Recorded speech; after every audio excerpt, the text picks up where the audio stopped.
Hola de nuevo chicos. En este apartado vamos a tocar la familia Coronaviridae, que comprende un grupo importante de virus causantes de enfermedades en el ser humano, entre ellos los causantes de resfriados, también los causantes de los síndromes respiratorios agudos graves, también el síndrome respiratorio del Medio Oriente y el nuevo SARS-CoV-2, ¿verdad? Causante del COVID o Coronavirus Disease 19. Vamos a ver un poco de las generalidades, la estructura, la replicación, las enfermedades que causan, el diagnóstico, un poco de las medidas de prevención también.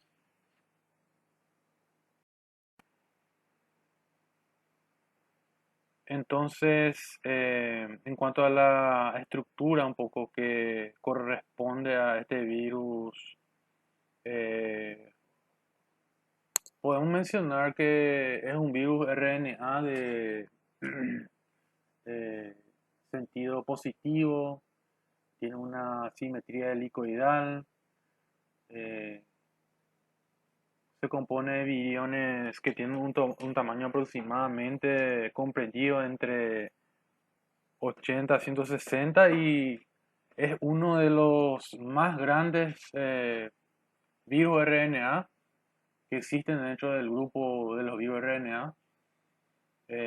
Poseen envoltura y tienen unas proyecciones, ¿verdad? En forma de pétalo o palo de golf, que cumplen diferentes funciones, ¿verdad? Que vamos a ver más adelante. Eh, También estos virus pueden causar infecciones en las criaturas, en el tracto respiratorio específicamente. eh, resfriado común o sin fiebre.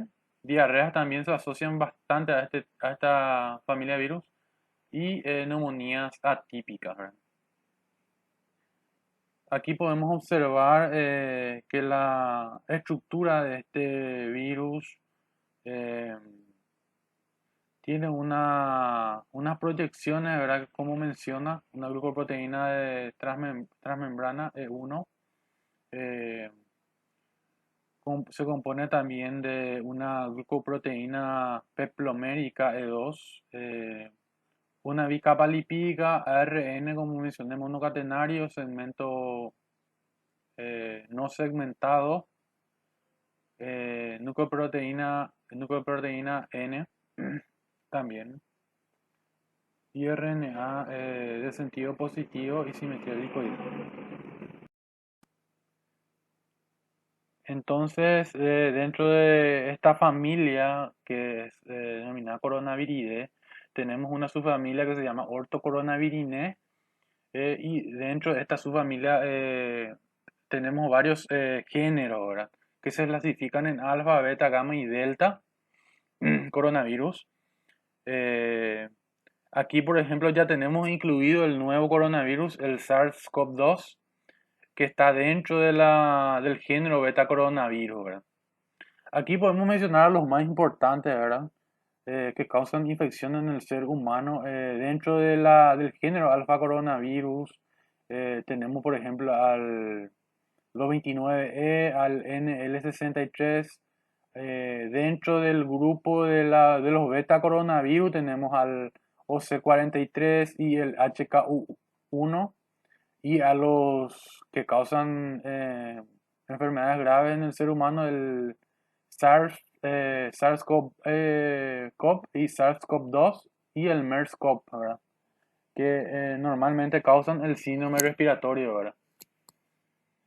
Los otros que mencioné anteriormente causan resfriados comunes y en muy raras ocasiones pueden llegar a afectar el pulmón, ¿verdad? Los pulmones.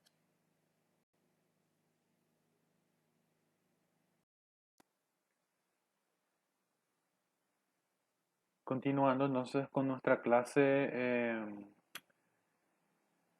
Les quiero demostrar este cuadro comparativo de los tres virus que causan síndrome respiratorio agudo.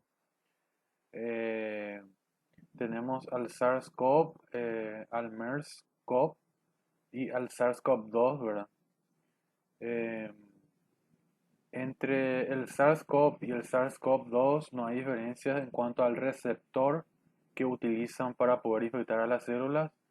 Eh, Son las enzimas convertidoras de angiotensina 2. El MERS-CoV utiliza el CD26. Para todos, el huésped primario son los murciélagos. El huésped intermediario, en cuanto al SARS-CoV, son las civetas y los perros mapache. Para el MERS-CoV, los camellos. Y para el SARS-CoV-2 aún no se llegó a poder identificar al huésped intermediario. El periodo de incubación son similares, ¿verdad? Para todos, tanto para el SARS-CoV como para el CoV-2 y el MERS. El número de casos para el SARS se notificaron aproximadamente 8.098 casos, 774 muertes a causa de la infección por este virus y una mortalidad del 10%. En el caso del MERS, 2.506 casos y una totalidad de 862 muertes, una mortalidad que ronda los 35%, ¿verdad? Y el SARS-CoV, hasta marzo del 2020, se notificaron 92.000 casos que hoy ascienden a millones de casos. Eh, Número de muertes, lo mismo, ¿verdad? Esto figura hasta el 3 de marzo, pero hoy en día, hoy 9 de noviembre del 2020, ya tenemos miles de casos. Y la mortalidad es relativamente menor en comparación a los otros coronavirus, ¿verdad? Ronda el 3 al 5%. Esto es un cuadro también comparativo que no quería dejar pasar, ¿verdad? Porque es bastante ilustrativo.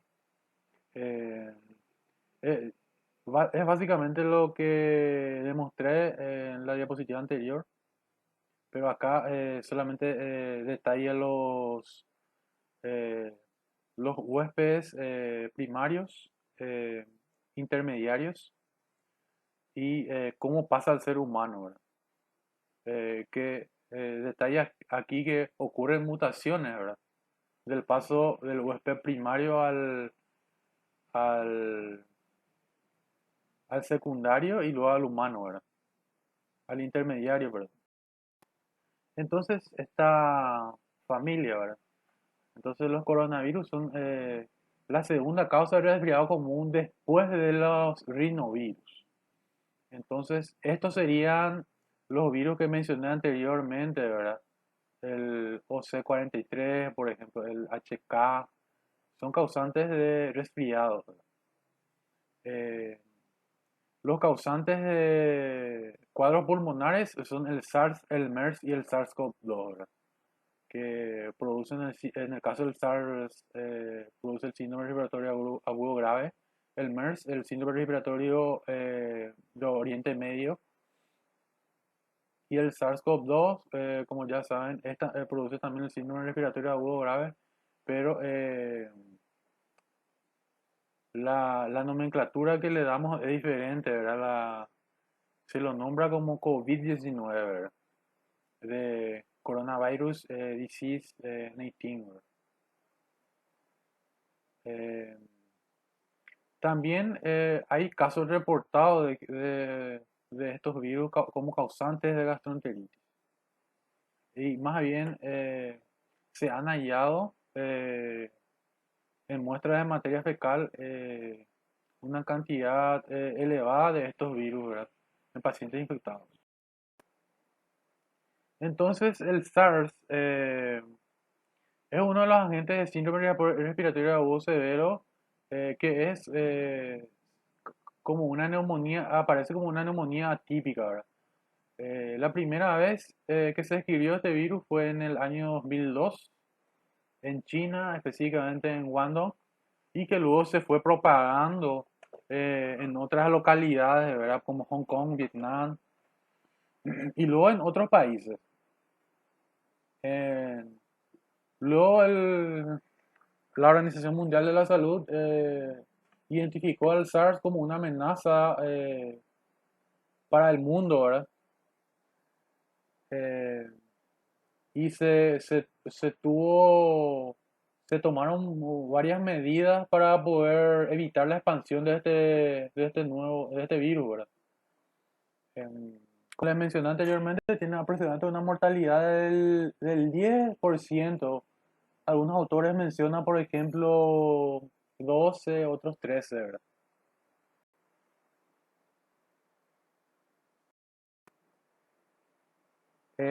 Un poco de historia nada más. El médico que identificó al SARS como una nueva amenaza para el mundo en el año 2003 trató a un señor que estuvo de viaje de negocios en Guangdong y que luego pasó por Hong Kong hasta llegar a Vietnam, ¿verdad?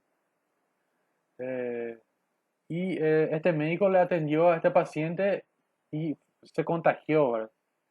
Se contagió por el SARS hasta que eh, fallecieron los dos por el virus, ¿verdad? Tanto el médico como el comerciante. Eh, este virus no tiene tratamiento publicado, ¿verdad? No tiene un tratamiento específico. Este sería un mapa mundi de las localidades más afectadas por este virus, ¿verdad? Eh, China, por ejemplo, reportó 1.499 casos, Taiwán 469, Hong Kong 145 casos. En Estados Unidos se reportaron 34 casos, Canadá 52, Francia un caso. Entonces, el síndrome respiratorio agudo severo causado por el SARS eh, tiene un periodo de incubación aproximadamente de 2 a 10 días. Inicia con un cuadro de fiebre, mialgias, cefaleas. En algunos casos no hay síntomas. Los pacientes aparecen asintomáticos. Hay un periodo de tos seca en donde evoluciona el paciente y aparece un cuadro de distrés, un síndrome de distrés respiratorio, donde hay una mortalidad aproximadamente del 10%, ¿verdad? Y la radiografía aparece como una neumonía atípica, como una neumonía por Clamidiophila psittaci, por ejemplo, o por otros gérmenes causantes de neumonías atípicas. Entonces,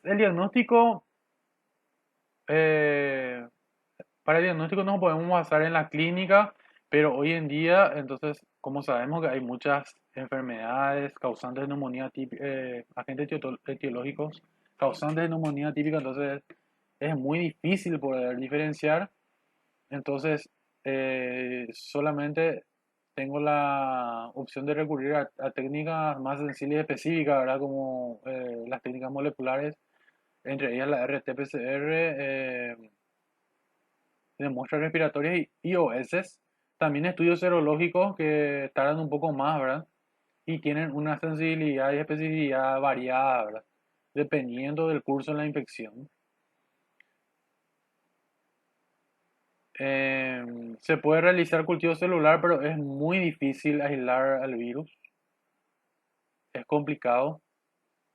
Y también el laboratorio tiene que estar equipado para un nivel 3 de bioseguridad. También se pueden utilizar estudios de inmunofluorescencia directa a partir de las secreciones respiratorias. Entonces, como ya les mencioné, no tiene tratamiento específico. La transmisión es por contacto directo por gotículas respiratorias y pueden ingresar por la mucosa oral, nasal, ojos. También se puede adquirir por tocar objetos contaminados y llevar, por supuesto, a las diferentes mucosas, tanto nasal, oral, conjuntival. Eh, Se puede eliminar por las heces, sí.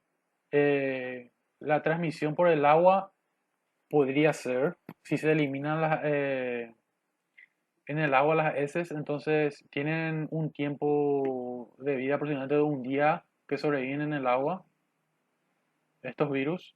Y el control es la cuarentena, ¿verdad?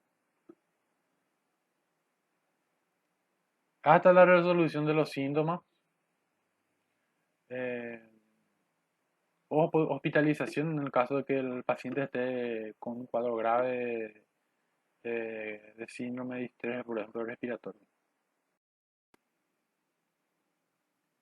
En marzo de este año, el presidente de la OMS, el doctor Tedros Adhanom, eh, notificó, eh, declaró pandemia por el nuevo coronavirus.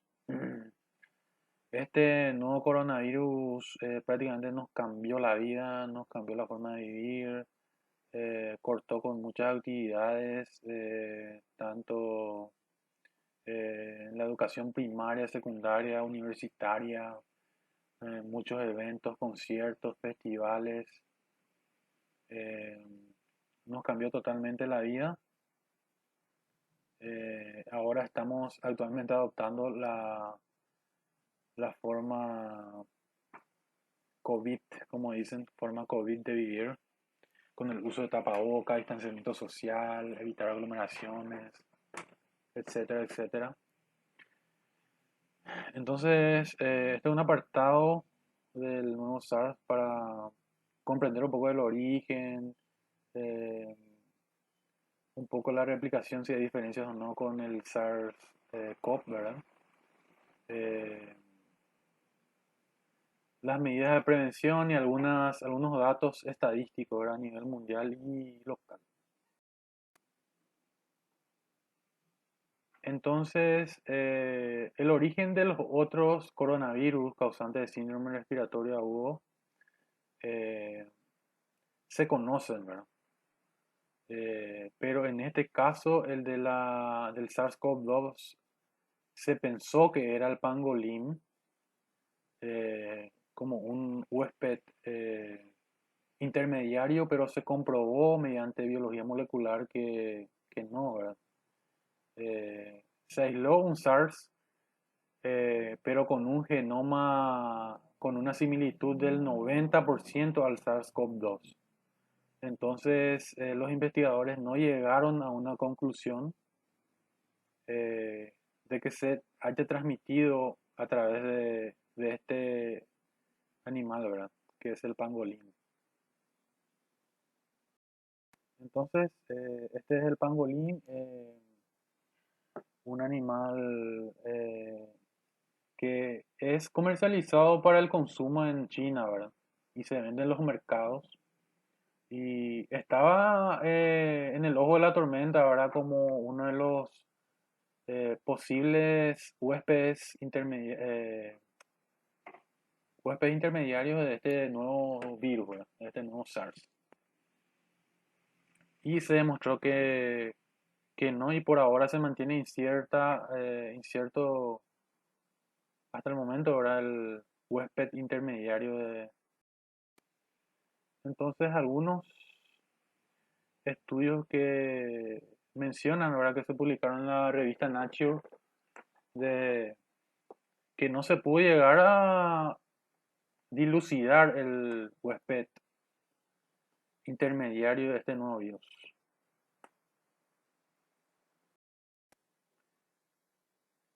Este es un gráfico comparativo del origen, ¿verdad? Y los huéspedes primarios, secundarios, los años en que se produjeron los brotes, los orígenes de estos brotes, que son diferentes, por supuesto. En el caso del SARS es el país el mismo, era China, pero en el caso del MERS es el Medio Oriente, específicamente en Arabia, ¿verdad? Se originó este virus.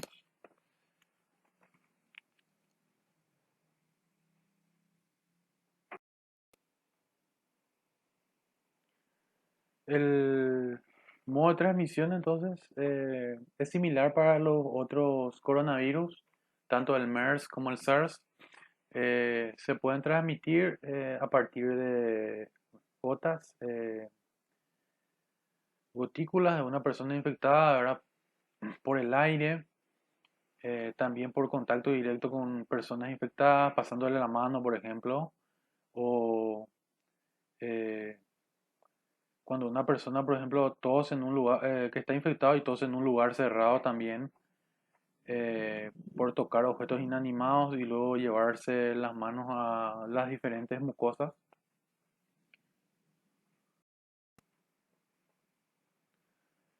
Los síntomas habituales del COVID comprenden fiebre, tos seca y cansancio. Esos son los síntomas más habituales que se ven en una infección por este nuevo coronavirus. Y tiene que llamar la atención, ¿verdad? Eh, Porque en algunos casos no se presentan todos los síntomas a la vez, sino aislados. Por ejemplo, la fiebre puede aparecer sin el cansancio o la tos con la fiebre y viceversa, ¿verdad? Eh, Hay casos en que, por ejemplo, solamente hay rinorrea, hay casos en que solamente hay eh, cansancio, hay casos en que solamente se presenta, por ejemplo, pérdida del gusto del olfato o pérdida del gusto del olfato con rinorrea o cansancio con dolor de garganta, por ejemplo. Entonces, eh, este virus tiene sus peculiaridades y dependiendo del sistema inmune de la persona, entonces se ven estos síntomas, ¿verdad? La ausencia o la presencia de los síntomas. En un segundo plano, entonces podemos encontrar otros síntomas que son menos comunes, ¿verdad? Como les mencioné, dolor de garganta, pérdida del sentido del olfato. Entre ellos también puede aparecer diarrea, conjuntivitis, dolor de cabeza también es más frecuente que los demás síntomas, ¿verdad? Que aparece bastante. eh, y erupciones cutáneas con menor frecuencia, ¿verdad?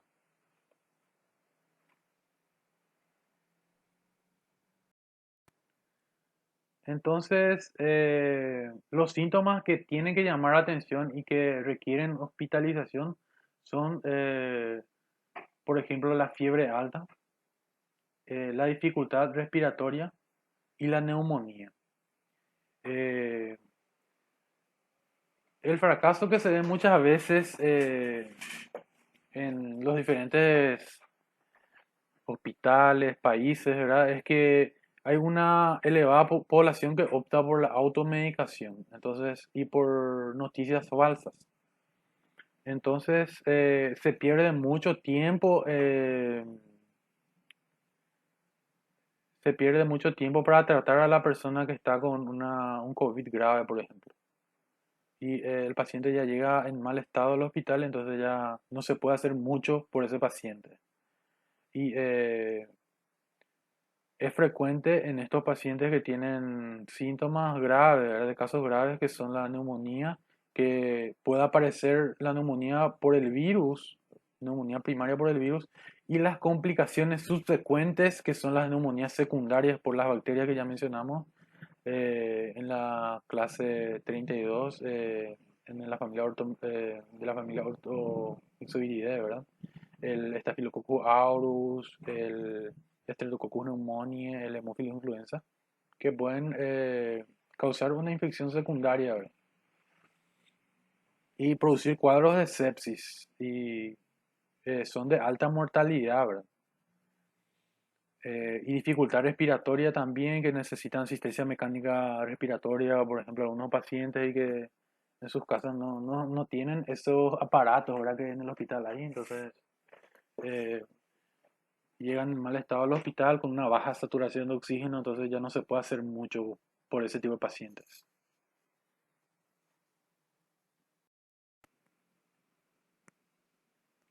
En cuanto a la estructura, es similar a los otros coronavirus. Se componen por la mm, RNA eh, asociada a una nucleocápside, una bicapa lipídica, un genoma RNA, proteína envoltura E, proteína membrana M y proteína S, ¿verdad?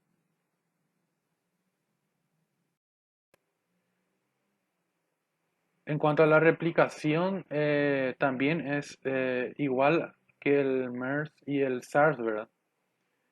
Eh, Utiliza el receptor de la enzima convertidora de angiotensina 2 para poder ingresar. Se libera el genoma en el citoplasma y en el citoplasma ocurre la transcripción de proteínas que da origen a RNA mensajeros para la síntesis de la RNA pólvora, que a su vez sirve para poder replicar el genoma de este virus, ¿verdad? Y luego, por supuesto, la síntesis de estas proteínas dan lugar a,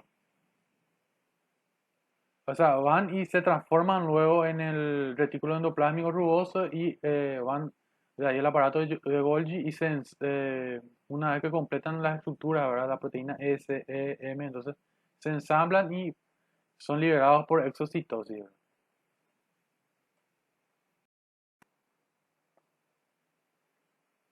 En cuanto a la patogenia, el SARS-CoV-2, como el SARS-CoV, ¿verdad? Tiene un complemento muy importante eh, para producir daño grave al organismo, eh, que es la liberación de las citoquinas. Este virus induce la liberación de citoquinas a lo que se denomina tormenta de citoquinas. Estas citoquinas pueden producir trombosis, pueden producir daño en el hígado, en los pulmones, en los riñones. Entonces, esto hace que se disparen estos marcadores que utilizan mucho los médicos hoy en día, ¿verdad? Los marcadores de laboratorio, como por ejemplo son las enzimas hepáticas, eh, por ejemplo las queratinquinasas, también la LH, la lactosa deshidrogenasa, el dímero D, son metabolitos que aparecen aumentadas, la PCR, la proteína C reactiva, aparecen aumentadas en los casos de una infección por SARS-CoV-2. Entonces aquí tiene que ver mucho que ver el sistema inmune y cómo reacciona el sistema inmune frente al virus. Entonces es un factor determinante para el curso de la enfermedad.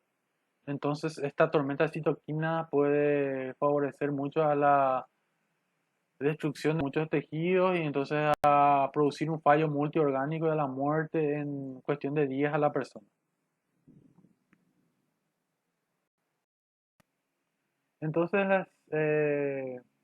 las manifestaciones clínicas pueden tener grados, ¿verdad? Por ejemplo, una persona que se infecta con el SARS-CoV-2 puede estar asintomática en ausencia de una radiografía de tórax, una radiografía de tórax normal, ¿verdad? Sin infiltrados, como así una infección moderada, por ejemplo, donde hay fiebre, hay tos productiva, eh, por ejemplo, hay lesiones pulmonares en la radiografía de tórax o la tomografía axial computarizada. Infección severa cuando hay síntomas gastrointestinales como la diarrea, por ejemplo, un deterioro rápido del organismo en días, eh, un desarrollo de disnea, hipoxia y una saturación baja de oxígeno por menor del 94%. Y infección crítica, por ejemplo, en pacientes que ya tienen un, un síndrome de distrés respiratorio agudo, falla multiorgánica, shock.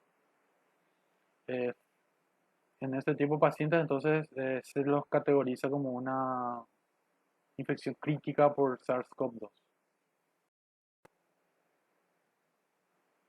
Entonces, nada más un gráfico para demostrar que pueden aparecer personas sin síntomas, con personas con neumonía, neumonía complicada con eh, bacterias, ¿verdad? Neumonía secundaria por bacterias, neumonía con urticaria, neumonía con en pacientes con comorbilidades como EPOC, eh, neumonía acompañada de dermatitis atópica, por ejemplo, y entre otros. En cuanto al diagnóstico, es similar al MERS y al SARS. El gol estándar para el diagnóstico es el RT, es la RT-PCR, ¿verdad? La reacción en cadena polimerasa transcriptasa reversa de las muestras respiratorias. Eh, Luego también se pueden utilizar como otro método alternativo la serología, ¿verdad? También está la opción de utilizar la detección de antígenos en las muestras respiratorias que tienen una variada sensibilidad. Eh, en caso de que el paciente esté sintomático, puede servir, pero si es que no está con síntomas, puede dar falsos negativos.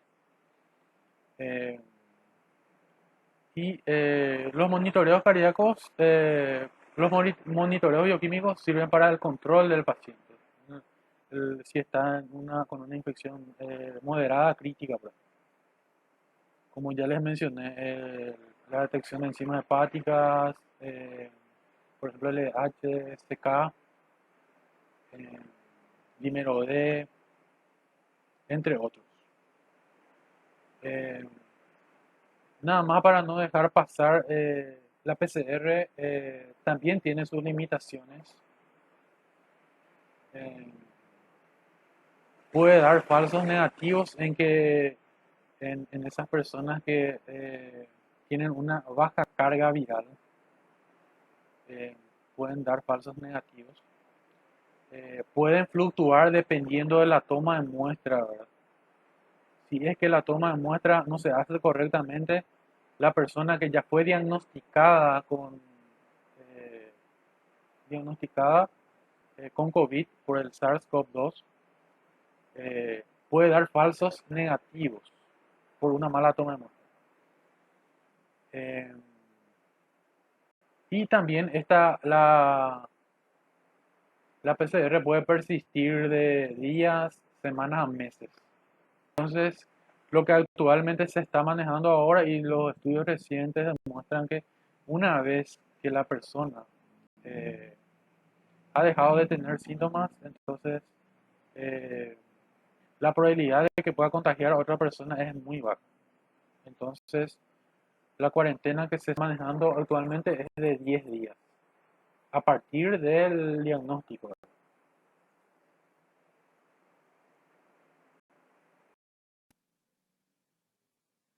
Bien, en este gráfico lo que quiero recalcar es que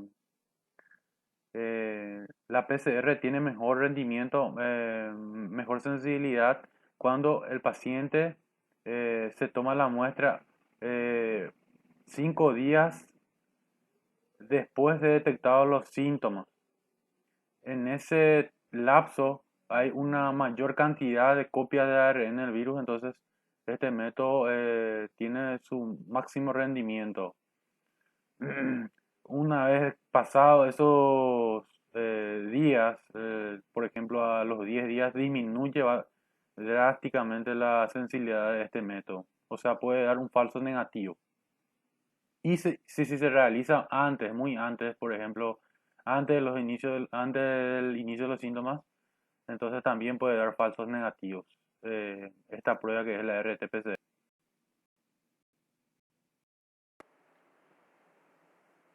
Algunos datos que nos pueden servir de ayuda, por ejemplo, en cuanto a la persistencia de este virus en la superficie, ¿verdad?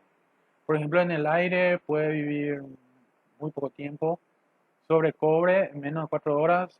Sobre cartón, eh, puede vivir unas 6 horas. Sobre plástico, 2 a 3 días. Y sobre acero, eh, varios días, ¿verdad? 2 a 3 días. Los diferentes tipos de mascarillas que se pueden utilizar, ¿verdad? Eh, Bien sabemos que hay tipos de mascarillas que se recomiendan. Por ejemplo, el N95 tiene un filtro que puede filtrar las partículas con un diámetro muy pequeño, ¿verdad? Y que no permite el ingreso de este virus, por ejemplo, que se mide en nanómetros. El FFP1 Max también sirve, tiene poros pequeños y no permite el paso del virus. Y hay otros, por ejemplo, como las mascarillas quirúrgicas que sirven en cierto modo, ¿verdad? Ah, para la protección, pero no es tan eficaz como el N95 ni como el FFP más, ¿verdad? Y los que son de hechos de otros materiales, es variable, ¿verdad? Variable eh, el peligro de contagiosidad en el caso del uso.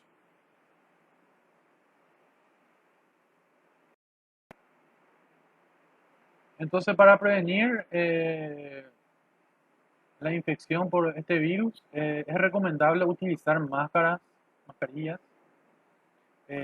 como muestra en este gráfico, por ejemplo. Si es que las dos personas utilizan mascarillas y una de ellas, por ejemplo, es portadora del COVID, hay un 1,5% nada más de que la persona que no tuvo contacto previo, entonces con el virus, puede infectarse. Por otro lado, si una persona, por ejemplo, está con el COVID y está al lado de una persona, está con mascarilla y está al lado de una persona que no tuvo COVID, no tuvo contacto, que está sin mascarilla, entonces hay un 5% de que esta persona portadora del COVID le mude a la persona que no tuvo contacto previo. Así también hay un 70% de probabilidad de que una persona que tiene COVID le mude sin cubrebocas, le mude a otra persona eh, sin contacto previo con el virus que está usando tapabocas. Y por encima del 90%, si dos personas se encuentran, una portadora del virus y una sin primo contacto aún con el virus, tienen un 90% de probabilidad de adquirir el virus. Entonces, el uso de mascarilla es muy importante para evitar la transmisión, la propagación de este virus.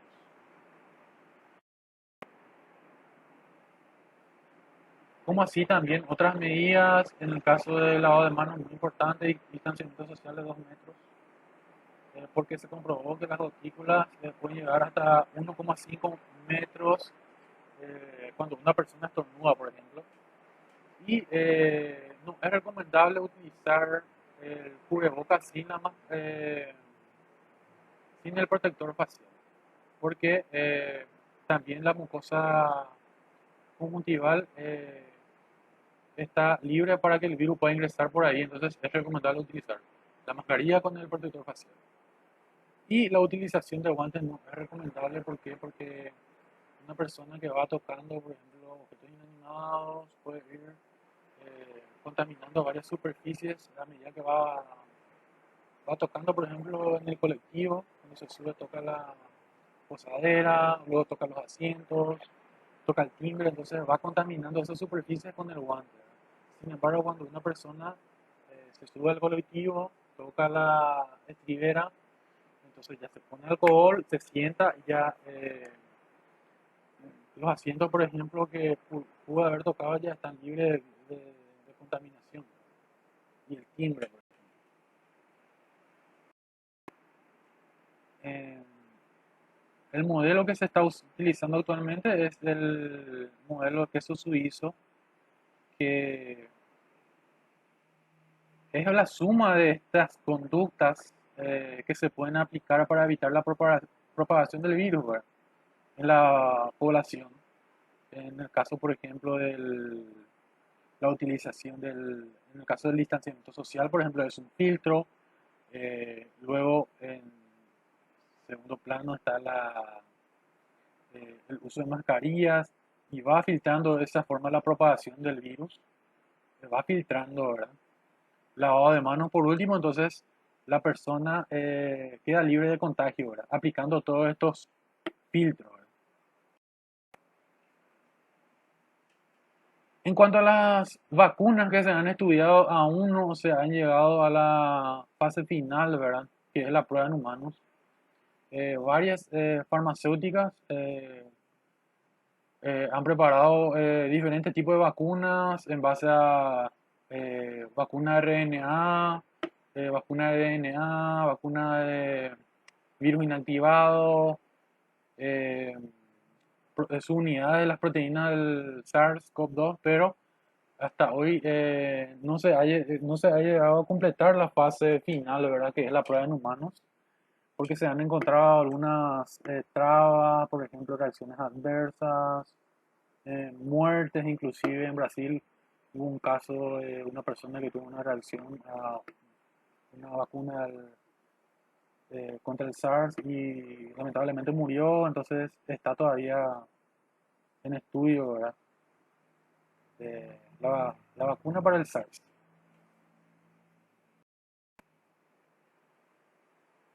Entonces, COVID en el mundo actualmente tenemos 49 millones de casos confirmados, 49 millones y algo, y 1.245.000 muertes por este virus. Eh, en la región de acuerdo a los continentes, en las Américas tenemos la mayor cantidad de casos, ¿verdad? Eh, 21 millones de casos confirmados actualmente. Luego sigue Europa con 13 millones, Asia con 9 millones, ¿verdad? Y así sucesivamente.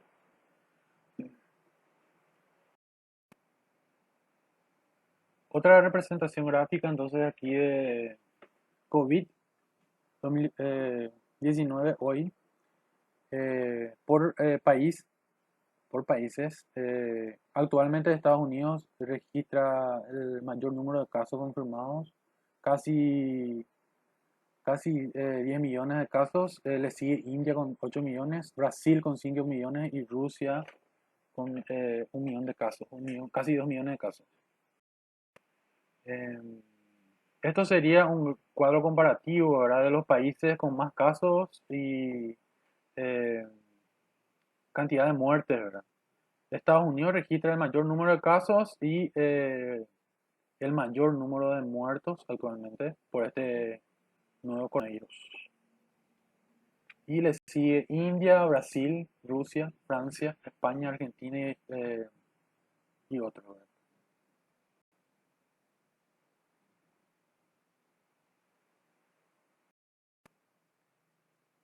Entonces,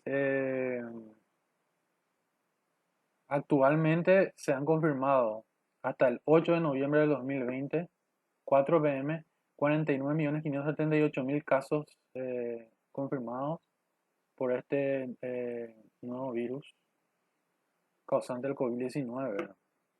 Y muertes, aproximadamente 1.245.000 muertes que fueron notificadas por las autoridades de los países, ¿verdad? De todos los países, a la Organización Mundial de la Salud. En nuestro país, el primer caso se notificó el 8 de marzo. Fue un caso importado de Ecuador. el primer caso en nuestro país de una persona de un empresario, ¿verdad? Eh, que arribó a nuestro país el 8 de marzo y tuvo los síntomas y se le hizo la prueba y dio positivo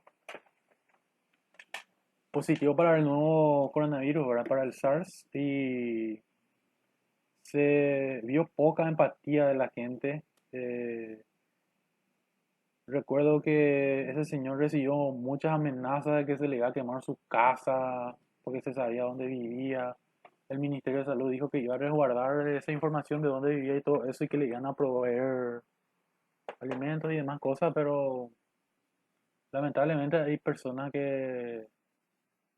hubo personas en ese momento que no dimensionaban la situación y reaccionaron de una forma muy, que da mucho que desear, ¿verdad? Eh, este señor entonces sufrió eh, mucho bullying de la gente, ¿verdad? Eh, por ser uno de los primeros que adquirió esta enfermedad, ¿verdad? A partir de él se contagiaron como 8 personas, lo que se pudo detectar, ¿verdad? Y se pudo controlar el pequeño brote aquí en nuestro país. Pero luego ya, como sabrán ustedes, se desbordaron los casos por las personas que venían del exterior, ¿verdad?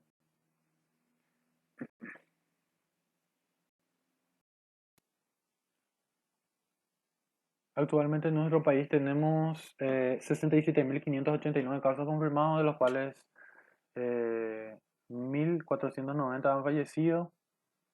Eh, Hoy se detectaron aproximadamente, hoy 8 de noviembre se detectaron 2.581 muestras, 648 positivos, todos casos ya comunitarios. eh, ya se está estimando que está bajando la curva, ¿verdad? De positivos, de contagios. Entonces, eh, cuando iniciaba este mes, estaba por los 700 positivos al día, por ejemplo. eh, Más de 700 y ahora está en descenso, ¿verdad? Y ojalá que siga bajando esto y se estabilice, ¿verdad? También la cantidad de internados en terapia intensiva ya se nota el descenso. Anteriormente estaba por los 150, 160 internados en terapia. Y las camas creo que ya están por debajo del 80% ocupadas. Entonces, eso ya es un buen panorama para...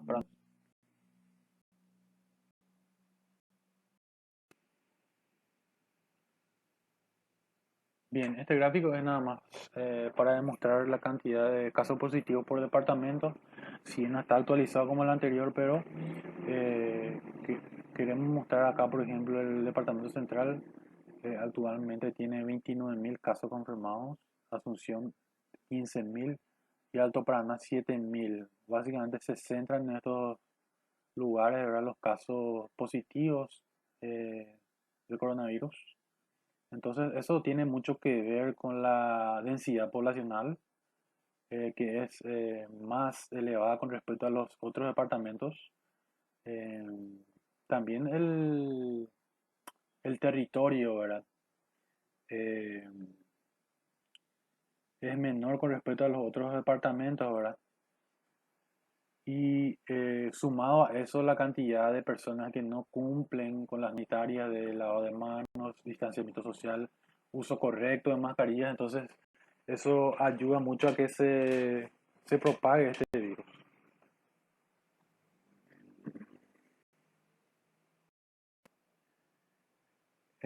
Nada más para mostrar acá que Uruguay es uno de los países con menos muertes por coronavirus en las Américas. Eh, y ¿a qué se puede deber eso? Y estuvimos investigando para saber por qué Uruguay tiene eh, tan pocos casos y muertos por menos de 100 muertos, ¿verdad? por esta enfermedad y encontramos que tiene una densidad poblacional, una población de aproximadamente 3 millones de habitantes. Eh, Otro dato importante es que este país tiene una igualdad social impresionante, o sea, una tasa de pobreza muy baja con respecto a los otros países de América, ¿verdad? Eh, También hay un alto grado de protección, hubo un alto grado de protección de las personas que respetaron desde que se empezó a declarar emergencia sanitaria en ese país, empezaron a respetar eh, lo que el gobierno decía prácticamente, ¿verdad? De utilizar las mascarillas, el distanciamiento social, eh, lavado de manos, también se suspendieron así los festivales, conciertos y entre otras actividades, ¿verdad? Que suponen una aglomeración de personas, ¿verdad? Otro dato importante es que este país tuvo un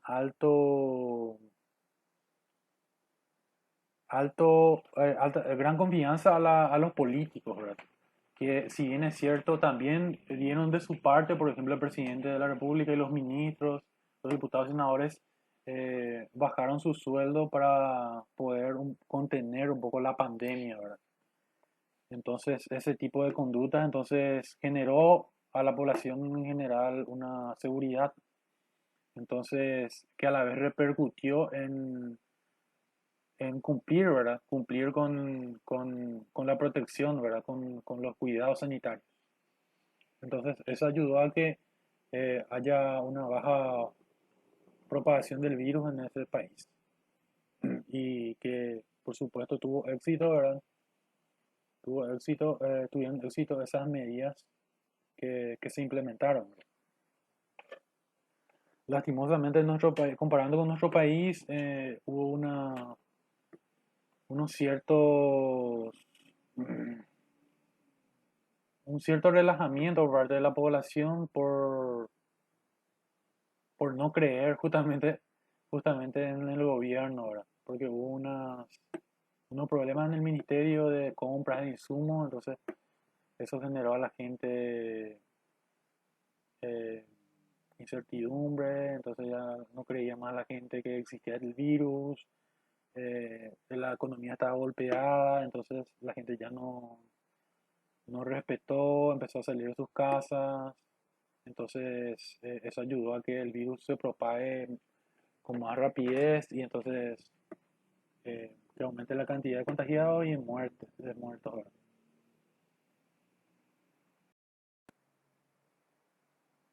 Entonces con esto terminamos, chicos, y cualquier consulta pueden hacerme llegar a través de mi correo electrónico rolando.caceres@ucd.edu.pi para cualquier duda o consulta con respecto a la clase de ortomixoviridae y coronaviridae.